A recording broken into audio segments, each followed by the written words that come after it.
అన్న అసలు 2004 ఎన్నికలకు ముందు స్వయంగా నారా లోకేష్ గారు మీరు కడప సెంట్రల్ జైలుకు సంబంధించి మీరు పరామర్శ తర్వాత బయటకు వచ్చి మీకు టికెట్ అనౌన్స్ చేశారు. తర్వాత టికెట్ ఎందుకు రాలేదు అసలు? ఇది మంచి క్వశ్చన్ అన్న. చాలా రోజుల నుంచి చాలా మందికి ఎవరికి తెలియని విషయం ఇది. 2022లో 23లో కూడా లోకేష్ అన్న యువగలం పాదయాత్ర అప్పుడు అయితేనేమి సెంట్రల్ ప్రిజన్ దగ్గర లోకేష్ అన్న మైండ్లో వెరీ క్లియర్గా పొద్దురు టికెట్ నాకియాలనేది ఆయన ఇంటెన్షన్.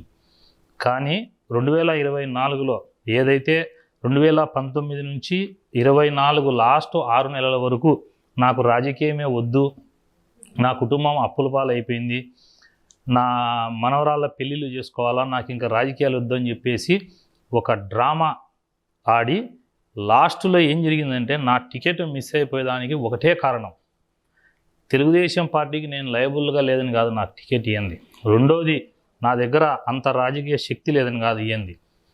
ఇదే రాచమల్లు ప్రసాద్ రెడ్డి మీద కన్నా నేను 2024లో పోటీ చేసి ఉంటే 20-25 వేలు కాదు మెజార్టీ, 50,000 మెజార్టీతో గెలిచేవారు నేను రాచమల్లు ప్రసాద్ రెడ్డి మీద. అంత నెట్వర్క్ ఆ యొక్క లైన్ నాకుంది.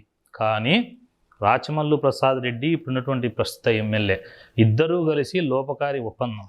నేనన్నా గురు శిష్యులు, నేనన్నా రాజకీయాల్లో ఉండాలా, నువ్వన్నా రాజకీయాల్లో ఉండాలా, మూడో వ్యక్తి రాకూడదనే ఉద్దేశంతో తెలుగుదేశం పార్టీలో నారా చంద్రబాబు నాయుడు గారు IVRS సర్వేని నమ్మేవాడు.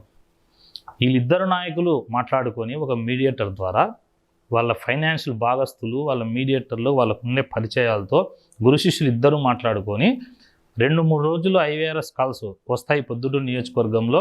1 నొక్కితే ప్రవీణ్ కుమార్ రెడ్డి అభ్యర్థిగా వస్తుంది, 2 నొక్కితే నంద్యాల వరదరాజు రెడ్డి గారు, 3 నొక్కితే మల్లెల లింగారెడ్డి గారు, లేకపోతే 4 నొక్కితే సీఎం సురేష్ నాయుడు గారు అని వస్తుంది. వైఎస్ఆర్ కాంగ్రెస్ దాంట్లో ఏంటంటే IVRS సర్వేలో మొత్తం పార్టీకి సంబంధం లే, కంప్లీట్గా అన్ని పార్టీల వాళ్ళకి మన మొబైల్ నెంబర్స్కి వాళ్ళకి ఫోన్ కాల్స్ పోతాయి.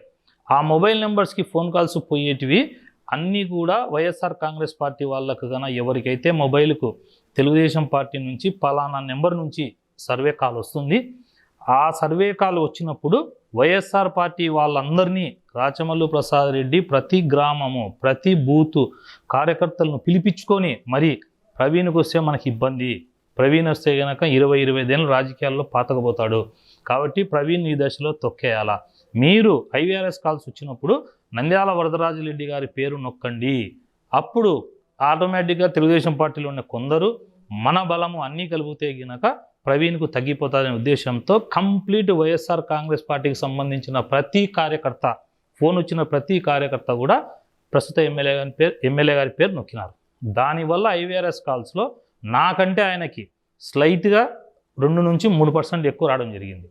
ఇంకొక విషయం కూడా ఇక్కడ గమనించాల్సింది ఏంటంటే, అతను 5 సార్లు అప్పటికి ఎమ్మెల్యే అయిన వ్యక్తి, అంటే అతను ఒక బిగ్ స్కేల్, నేను రాజకీయాల్లో స్మాల్ స్కేల్. ఎప్పుడు కూడా ఎక్కడ కూడా బిగ్ స్కేల్ ముందర, బిగ్ లైన్ ముందర స్మాల్ లైను చిన్నగానే ఉంటుంది. అయితే ఈ నీచమైన రాజకీయం చేసి ఇద్దరూ కలిసి IVRS సర్వేలో వరదరాజు రెడ్డి గారికి ఓట్లేసినారు.